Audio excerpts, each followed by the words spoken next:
মৃত্যুবরণ করত না। এলাকাবাসী জানায়, জামাল ও খুরশিদ নামে দুই ব্যক্তি এইখানে ঘাসের জায়গা দখল করে মাছ চাষ করে আসছে। আজ মৃদুল নামে এক শিশু মৃত্যুবরণ করেছে।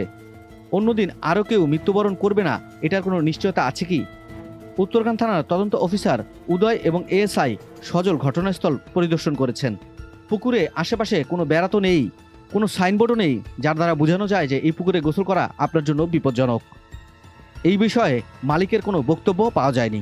এ ঘটনায় উত্তরখান থানায় একটি অপমৃত্যু মামলা দায়ের করা হয়েছে।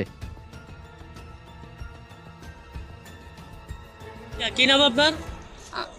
আপনার আমার নাম মাসুদ। যে মারা গেছে কি ওর হয়? নাম হইছে মৃদু। আপনার কি হয়? আমার ছেলে। কিভাবে মারা গেল? ওর পোর পর হে যে পোর পর বাড়ুলা হে বেড়া দেয় না দেয় আজকে আমার পুত মরছে না মরল না। যদি বেড়াটা দিত তবে আজকে আমার পুত জীবন সব মার বুকের দুধ খাইছে, সব মার পুত বাইসা থাকলে বেড়া লাগিয়া পুষ্কুনিতে